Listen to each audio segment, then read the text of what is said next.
স্বৈরাচারকে আশ্রয় দিয়ে মানুষের বিরাগ ভাজন হচ্ছে ভারত, বললেন তারেক রহমান। সুষ্ঠু ভোট আয়োজনের দায়িত্ব সরকারের।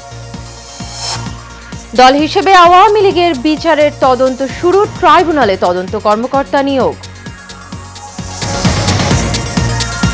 নতুন উদ্যোগের মতো নানা চ্যালেঞ্জ মোকাবেলা করতে হচ্ছে, বললেন সিইসি। বিশেষজ্ঞদের পরামর্শে কমিশনকে সমৃদ্ধ করার প্রত্যাশা। এবং অর্থনৈতিক বড় বিষয়ে চূড়ান্ত সিদ্ধান্ত নেবে নির্বাচিত সরকার, বললেন অর্থ উপদেষ্টা। কমেছে মূল্যস্ফীতি।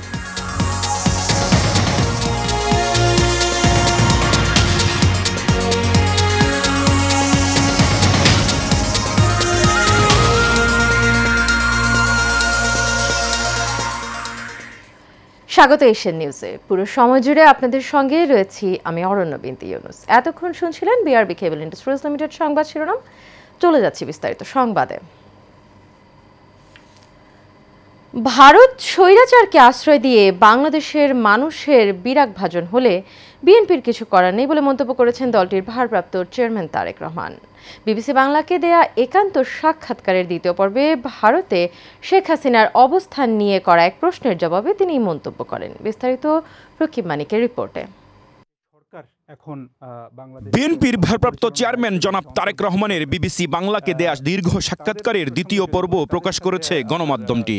এই সাক্ষাৎকারে এক প্রশ্নের জবাবে ভারতের সঙ্গে সম্পর্কের বিষয়ে বিএনপির অবস্থান ব্যাখ্যা করে তারেক রহমান বলেন, সবার আগে বাংলাদেশ। পরিবর্তনের ব্যাপারে আপনার উদ্যোগ নেবেন এমন কোনো চিন্তা কি আপনাদের আছে?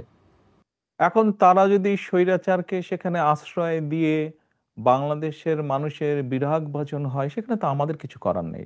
আরেক প্রশ্নের জবাবে বিএনপির ভারপ্রাপ্ত চেয়ারম্যান আরো বলেন, অবশ্যই পানির হিস্সা চাই।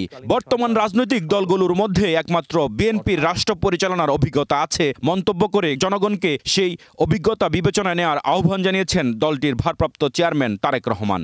আমরা যদি দেখি যে ভালো কাজ বা কমিটমেন্ট আপনি যেটা বলেন বিএনপি করবে কিনা, আমরা তো করেছি। হতে পারে আমাদের দ্বারা কিছু ভুল ত্রুটি হয়েছে। আপনি একটু আগে একটা কথা বলেছিলেন, মানুষ তো অতীত থেকেই শিখে। ইয়েস, আমরাও দেখেছি, আমরাও অতীত থেকে অভিজ্ঞতা অর্জন করেছি, এক্সপিরিয়েন্স অর্জন করেছি যে ঠিক আছে এই কাজটি এইভাবে করলে হয়তো ভুল হয়, এটি আমরা ভবিষ্যতে ইনশাআল্লাহ করব। তারেক রহমান আরো বলেন, আমরা চাই অন্তর্বর্তী সরকার সফল হোক। তাদের মূল দায়িত্ব হলো কিছু প্রয়োজনীয় সংস্কার সম্পন্ন করা এবং একটি স্বাধীন, নিরপেক্ষ ও সুষ্ঠু নির্বাচন আয়োজন করা। প্রত্যাশা করি তারা এই দায়িত্ব যথাযথভাবে সম্পাদন করবেন। এই অন্তর্বর্তীকালীন সরকার সফল হোক, অর্থাৎ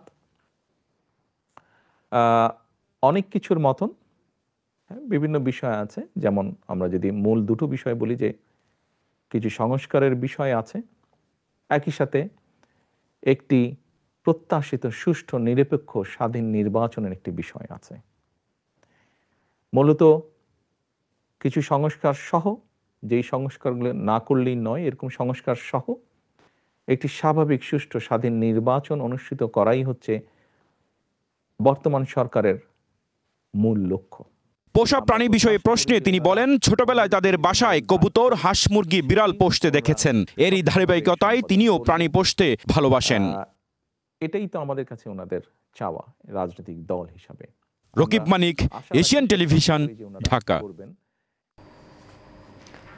জুলাইয়ের গণহত্যার অভিযোগে দল হিসেবে আওয়ামী লীগের বিচারের আনুষ্ঠানিকভাবে তদন্ত শুরু করেছে ট্রাইব্যুনাল। দুপুরে আন্তর্জাতিক অপরাধ ট্রাইব্যুনালে চিফ প্রসিকিউটর এই কথা জানান। এছাড়া ট্রাইব্যুনালে কারো বিরুদ্ধে আনুষ্ঠানিক অভিযোগ দাখিল হলে তিনি সাংসদ হওয়ার যোগ্যতা হারাবেন এবং সরকারি চাকরিতে সুযোগ থাকবে না বলে মন্তব্য করেছেন অভিযুক্ত ব্যক্তি। সকালে ট্রাইব্যুনালে আইন সংশোধন করে এই মর্মে গ্যাজেট প্রকাশ করেছে সরকার। ওয়ালিদ সিদ্দিকের রিপোর্টে দেখুন বিস্তারিত।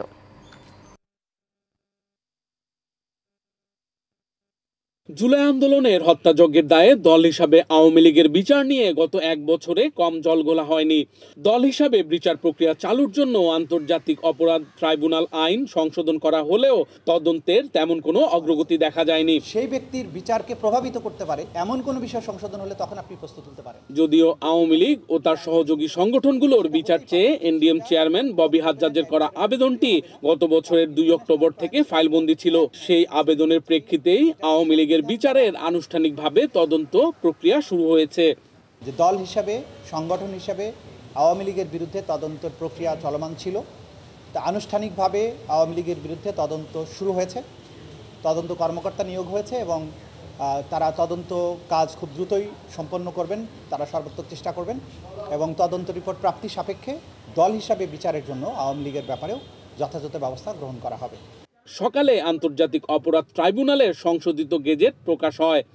ফর্মাল চার্জ অর্থাৎ আনুষ্ঠানিক অভিযোগ যদি আন্তর্জাতিক অপরাধ ট্রাইব্যুনালে দাখিল করা হয়, তাহলে সেই ব্যক্তি বাংলাদেশের কোনো নির্বাচনে অর্থাৎ পার্লামেন্ট নির্বাচনে নির্বাচিত হওয়ার যোগ্য হবেন না, অর্থাৎ ইলেকশনে তিনি দাঁড়াতে পারবেন না। কোনো মেয়র বা লোকাল গভর্নমেন্ট ইনস্টিটিউশন যেগুলো আছে সেগুলোর মেয়র, চেয়ারম্যান ইত্যাদি এগুলো হতে পারবেন না এবং কোনো সরকারি অফিস, পাবলিক অফিসে তিনি নিয়োগ পেতে পারবেন না। এই সংশোধনীটা করা হয়েছে এবং এটা একটা নতুন সংযোজন। এছাড়া শেখ হাসিনা সহ 3 জনের বিরুদ্ধে মানবতা বিরোধী অপরাধের মামলার সর্বশেষ সাক্ষীর জেরা চলছে ট্রাইব্যুনাল 1-এ। এদিন ট্রাইব্যুনাল 2-এ আশুলিয়ায় 6 জনের মরদেহ পোড়ানোর মামলায় সাবেক সংসদ সদস্য সাইফুল ইসলাম সহ 16 আসামির বিরুদ্ধে জবানবন্দি দিয়েছেন কনস্টেবল রাশিদুল ইসলাম ও এএসআই মনিরুল ইসলাম। এই মামলার গ্রেফতার 8 জনকে সকালে ট্রাইব্যুনালে হাজির করা হয়। Walid Siddiqui, Asian television, Dhaka. শুধু আলোচনার খাতিরে নয়, নির্বাচন বিশেষজ্ঞদের পরামর্শে কমিশনকে আরও সমৃদ্ধ করতে চায় ইসি বলে জানিয়েছেন প্রধান নির্বাচন কমিশনার AMM নাসির উদ্দিন। ৭৩ বছর বয়সে এসে চাওয়া পাওয়ার আর কিছু নাই বলে উল্লেখ করেছেন তিনি বলেন, দেশের জন্য কিছু করার এটাই শেষ সুযোগ। নির্বাচন বিশেষজ্ঞদের সঙ্গে সংলাপকালে এই কথা বলেন তিনি। রাজনীতিবিদরা ঐক্যমত্য কমিশনের আলোচনায় থাকায় পরে তাদের আলোচনার কথা জানান সিইসি। তিনি বলেন, 21,30,000-এর মতো মৃত ভোটারকে বাদ দেওয়া হয়েছে, পাশাপাশি 35 লাখ যোগ্য ভোটারকে তালিকাভুক্ত করা হয়েছে। মহিলা এবং পুরুষদের 30 লাখ ভোটার পার্থক্য কমিয়ে আনার কথাও বলেন সিইসি। অনেক নতুন উদ্যোগের মতো নির্বাচন কমিশনকে নতুন চ্যালেঞ্জও মোকাবেলা করতে হচ্ছে বলে মন্তব্য করেন তিনি। আন্তর্জাতিক অপরাধ ট্রাইব্যুনালে কারো বিরুদ্ধে আনুষ্ঠানিক অভিযোগ দাখিল হলে তিনি সংসদ সদস্য হিসেবে নির্বাচিত হবার যোগ্য হবেন না, একই সঙ্গে সংসদ সদস্য হিসেবে থাকার যোগ্য হবেন না। আন্তর্জাতিক অপরাধ ট্রাইব্যুনাল আইন সংশোধন করে অধ্যাদেশ জারি করা হয়েছে। সংশোধিত অধ্যাদেশ অনুযায়ী ট্রাইব্যুনালে অভিযোগ দাখিল হলে স্থানীয় সরকার সংস্থার সদস্য, কমিশনার, চেয়ারম্যান, মেয়র বা প্রশাসক নির্বাচিত বা নিযুক্ত হওয়া বা থাকার যোগ্য হবেন না। এছাড়া সরকারি কোনো চাকরিতে নিয়োগ পাবেন না অভিযুক্ত ব্যক্তি, সেই সঙ্গে কোনো সরকারি পদে অধিষ্ঠিত হতে পারবেন না সেই ব্যক্তি। তবে ট্রাইব্যুনাল কর্তৃক অব্যাহতি প্রাপ্ত বা খালাসপ্রাপ্ত ব্যক্তির ক্ষেত্রে এই বিধান প্রযোজ্য হবে না। অর্থ উপদেষ্টা ডক্টর সালাউদ্দিন আহমেদ বলেছেন, অর্থনীতি স্বস্তিতে আছে, তবে দারিদ্র্য বিমোচন নিয়ে চ্যালেঞ্জ আছে। মূল্যস্ফীতি কমেছে, আরও কমলে ভালো হতো। আজ সচিবালয়ে সরকারি ক্রয় সংক্রান্ত উপদেষ্টা কমিটির বৈঠক শেষে উপদেষ্টা এসব কথা বলেন। মূল্যস্ফীতি কমিয়ে আনা কষ্টসাধ্য বলেও একই সঙ্গে মন্তব্য করেন উপদেষ্টা। বড় বড় বিষয়ে নির্বাচিত সরকার এসে সিদ্ধান্ত নেবে জানিয়ে উপদেষ্টা বলেন, যুক্তরাষ্ট্রের শুল্ক কমাতে আরও আলোচনা করা হবে। আন্তর্জাতিক মুদ্রা তহবিল পরের কিস্তির অর্থ পেতে সমস্যা হবে না বলেও জানান তিনি। বৈঠকে ভারত থেকে 50,000 টন চাল এবং যুক্তরাষ্ট্র থেকে গম কেনার সিদ্ধান্ত নেওয়া হয়েছে। চীন থেকে 20টা যুদ্ধ বিমান কেনার সিদ্ধান্ত হয়েছে কিনা জানতে চাইলে তিনি কোনো মন্তব্য করেননি। বিভিন্ন সার বেশ কতগুলো ডিএপি, ইউরিয়া এগুলো করেছি। আর একটা খুব ইম্পর্টেন্ট হলো আমাদের বৈদ্যুতিক বিতরণ এবং সঞ্চালনের আপনাদের হিসাব কত ঢাকা ময়মনসিংহ বিভাগে, সেটা আমরা অ্যাপ্রুভ করেছি 2টা প্যাকেজ। আর ডেটা সেন্টারের একটা অর্থনীতিতে স্বস্তিতে আছে, সেই জন্য তো আমরা মোটামুটি একটু কনফিডেন্ট। বিএনপির ভারপ্রাপ্ত চেয়ারম্যান তারেক রহমান ভিডিও কনফারেন্সের মাধ্যমে পিরোজপুর সদর উপজেলার টোনা ইউনিয়নের মূলগ্রাম এলাকার প্রবীণ এবং ত্যাগী নেতা মোতালেব আকনের সঙ্গে ভার্চুয়ালি সাক্ষাৎ করেছেন। সাম্প্রতিক সময়ে একটি বেসরকারি টেলিভিশনের শেষ বয়সে তারেক রহমানের সঙ্গে দেখা করতে চান মোতালেব আকন শিরোনামের একটি প্রতিবেদন প্রচারের পর বিষয়টি তারেক রহমানের নজরে আসে। এরপর তিনি আমরা বিএনপি পরিবারের আহ্বায়ক আতিকুর রহমান রুমনকে নির্দেশ দেন মোতালেব আকনের সঙ্গে যোগাযোগ স্থাপনের জন্য। এরই ধারাবাহিকতায় সোমবার সন্ধ্যায় লন্ডন থেকে সরাসরি সংযুক্ত হয়ে ভার্চুয়ালি কথা বলেন তারেক রহমান। দীর্ঘদিন ধরে পঙ্গুত্বজনিত শারীরিক কষ্টে থাকা এই নিবেদিত প্রাণ দলীয় কর্মীর খোঁজখবর নেন তিনি এবং দলের প্রতি তার অবদানকে শ্রদ্ধার সঙ্গে স্মরণ করেন। ভার্চুয়াল সাক্ষাৎকারে বিএনপির সিনিয়র যুগ্ম মহাসচিব রুহুল কবির রিজভী, জিয়াউর রহমান ফাউন্ডেশনের পরিচালক, সাংবাদিক নেতা সাইদ খান, আমরা বিএনপি পরিবারের আহ্বায়ক আতিকুর রহমান রুমন সহ উপদেষ্টা বৃন্দ এবং সদস্যরা উপস্থিত ছিলেন। নিরাপদ এবং পরিকল্পিত নগরী গড়ার লক্ষ্যে 2 দিনব্যাপী মেলার আয়োজন করে গৃহায়ন এবং গণপূর্ত মন্ত্রণালয়। রাজধানীর চীন মৈত্রী সম্মেলন কেন্দ্রে আয়োজিত 2 দিনব্যাপী মেলার শেষ দিন আজ। এই মেলায় রূপায়ণ ল্যান্ড ডেভেলপমেন্ট লিমিটেডের বেশ কয়েকটি প্রকল্প ক্রেতা দর্শনার্থীদের নজর কেড়েছে। বিশেষ করে ঢাকার অদূরে রূপায়ণ পদ্মা সিটি নিয়ে বেশ আগ্রহ ছিল তাদের। ঢাকা থেকে যাতায়াত সুবিধা থাকা এবং মনোরম পরিবেশের কারণে অনেকেই স্টলে এসে প্রকল্প সম্পর্কে ধারণা নিচ্ছেন। এছাড়া রূপায়ণ উত্তরার প্রতি বেশ আগ্রহ দেখান গ্রাহকরা। মেলায় বিভিন্ন লিকেজ প্রতিষ্ঠান সহ সরকারি বেসরকারি মিলিয়ে অন্তত 7টি স্টল রয়েছে।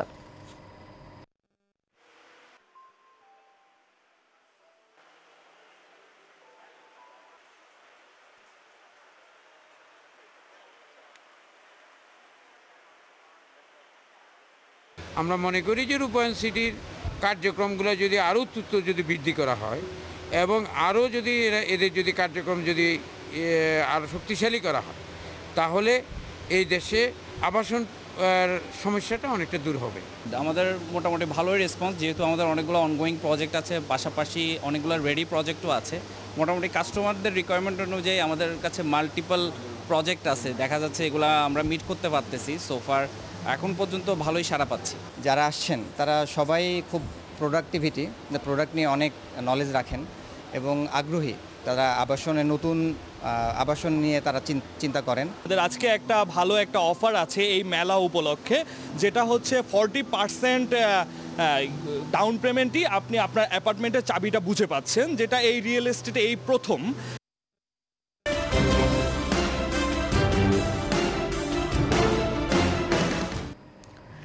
তারুণ্যের প্রথম ভোট ধানের শীষের জন্য হোক, এই স্লোগানে রাজশাহীতে অনুষ্ঠিত হয়েছে মিট দ্য প্রেস শীর্ষক অনুষ্ঠানে রাজশাহী 4 আসনে বিএনপির মনোনয়ন প্রত্যাশী সর্দার সানিয়াত হোসেন শুভ সাংবাদিকদের সঙ্গে মতবিনিময় করেন। এ সময় তিনি বলেন, বাগমারার উন্নয়ন এবং গণতন্ত্র পুনরুদ্ধারে তারুণের ভূমিকা সবচেয়ে গুরুত্বপূর্ণ। তরুণদের প্রথম ভোট হবে দেশপ্রেম এবং পরিবর্তনের প্রতীক ধানের শীষে। অনুষ্ঠানে স্থানীয় সাংবাদিক, তরুণ ভোটার এবং নেতাকর্মীরা উপস্থিত ছিলেন।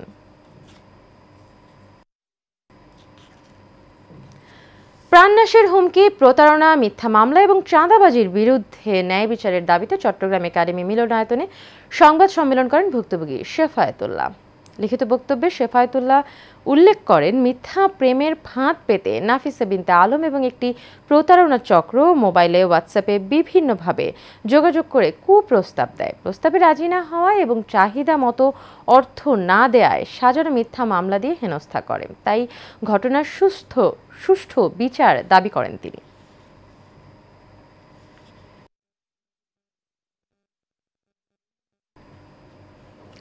দেশের 3য় বৃহত্তম মধুপুর গড় দখল হতে হতে সংকুচিত হয়ে পড়েছে। যখন যে সরকার ক্ষমতায় এসেছে তারাই দখলের উৎসবে মেতে উঠেছে। একটা সময় মোট বনভূমির প্রায় অর্ধেকটা জবরদখল হয়ে পড়ে। দখলের নানা কৌশল নিয়ে গণমাধ্যমে রিপোর্ট প্রচার করা হয়। এ নিয়ে গঠন করা হয় স্পেশাল টাস্ক ফোর্স। নানা প্রতিবন্ধকতার পরেও এবছর রেকর্ড পরিমাণ জবরদখল হওয়া বনভূমি উদ্ধার করে বন বিভাগ। টাঙ্গাইল থেকে শফিকুজ্জামান খান মোস্তফার তথ্য এবং চিত্রে আরো জানাচ্ছেন কাউসার আহমেদ। মধুপুর গড়সহ টাঙ্গাইলে 9টি রেঞ্জের 34টি বিটে মোট বনভূমির পরিমাণ 1,22,877 একর। স্বাধীনতার পর থেকে দখল হতে হতে সংকুচিত হয়ে পড়ে বিশালে বন। প্রায় 52,000 একর বনভূমি দখল হয়ে যায় বিভিন্ন সময়ে। তার মধ্যে সবচেয়ে বেশি দখল হয় সখীপুর উপজেলায়। প্রভাবশালী ভূমিদস্যুদের দখলের নানা কৌশল নিয়ে বিভিন্ন সময়ে গণমাধ্যমে রিপোর্ট প্রচার করা হয়। পরে স্পেশাল টাস্ক ফোর্স গঠন করা হয় বনভূমি উদ্ধারে। এবছর 500 একরের বেশি বনভূমি উদ্ধার করা হয়। এসব জবরদখল হওয়া বনভূমি উদ্ধার করতে গিয়ে দখলদারদের হাতে আক্রান্ত হন একাধিক বনকর্মী। ডিপার্টমেন্টের লোক বলল যে জমিটা বনায়ন করব নতুন, পরে আমরা ইচ্ছাকৃতভাবে ছেড়ে দিছি। এমনকি এই জায়গাটা বর্তমানে আমাদের লিসে আমাদের থাকবে আর কি। জমিটা আমাদের এই হতিয়া রেঞ্জ কর্মকর্তা আমাদের সহযোগিতা চায়, আমরা তার সহযোগিতা করি। সহযোগিতার হিসাবে এখানে বনায়ন করতে সে সক্ষম হয়। মধুপুর গড়ের বনভূমিকে আগের অবস্থায় ফিরিয়ে আনতে কাজ করে যাচ্ছে টাঙ্গাইল বন বিভাগ। প্রায় 52,000 একর বনভূমি আপনার জবরদখলের আওতায় ছিল। আমরা 4 থেকে 5 বছর ধরে এই বনভূমি উদ্ধার করছি। এই বছরই সবচেয়ে বেশি এলাকা উদ্ধার করেছি। এই যে জবরদখল মুক্ত করার যে অভিযান, সেটা কিন্তু আমাদের অব্যাহত থাকবে। প্রাণ প্রকৃতি ফিরিয়ে আনতে মধুপুর গড় সহ আশেপাশের জবরদখল হওয়া বনভূমি উদ্ধারের কোনো বিকল্প নেই, এমনটাই মনে করছেন পরিবেশবিদরা।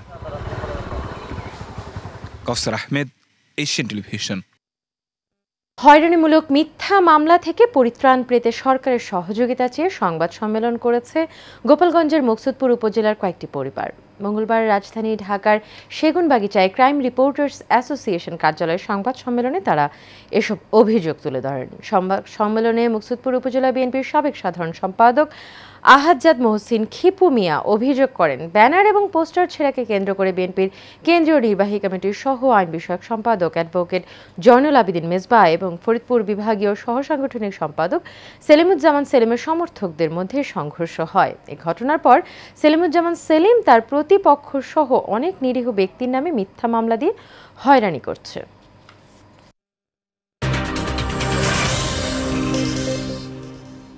এ পর্যায়ে থাকছে খেলার খবর।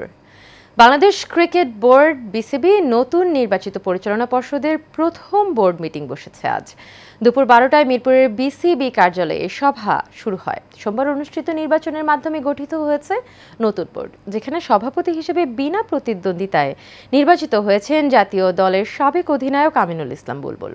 পরিচালকদের ভোটে সহসভাপতি হয়েছেন সাবেক সভাপতি ফারুক আহমেদ এবং সাখাওয়াত হোসেন। নির্বাচনের পর আজকের এই প্রথম সভাতেই নির্ধারিত হবে বিসিবির গুরুত্বপূর্ণ বিভিন্ন স্থায়ী এবং উপকমিটির দায়িত্ব বন্টন। জানা গেছে, ক্রিকেট পরিচালনা বিভাগ, game development, ground and pitch committee, umpires committee, নারী ক্রিকেট, মিডিয়া এবং ফাইন্যান্স সহ একাধিক কমিটির দায়িত্ব বন্টনের বিষয়টি আজকের আলোচনায় থাকবে। বোর্ড সূত্রে জানা গেছে, সভাপতি বুলবুলের নেতৃত্বে নতুন কমিটি বাংলাদেশ ক্রিকেট কাঠামো এবং উন্নয়ন পরিকল্পনা নিয়ে দীর্ঘমেয়াদী রোডম্যাপ তৈরির দিকেও মনোযোগ দেবে। আজকের বৈঠকেই সেই দিক নির্দেশনা আসতে পারে।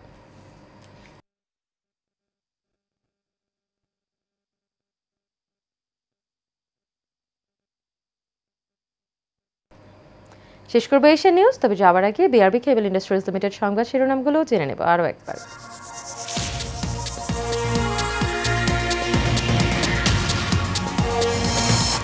স্বৈরাচারকে আশ্রয় দিয়ে মানুষের বিরাগ ভাজন হচ্ছে ভারত, বললেন তারেক রহমান।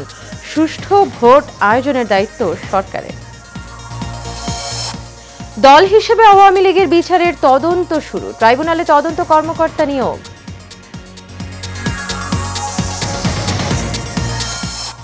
নতুন উদ্যোগের মতো নানা চ্যালেঞ্জ মোকাবেলা করতে হচ্ছে, বললেন সিইসি। বিশেষজ্ঞদের পরামর্শে কমিশনকে সমৃদ্ধ করার প্রত্যাশা। এবং অর্থনৈতিক বড় বিষয়ে চূড়ান্ত সিদ্ধান্ত নেবে নির্বাচিত সরকার, বললেন অর্থ উপদেষ্টা। কমেছে মূল্যস্ফীতি।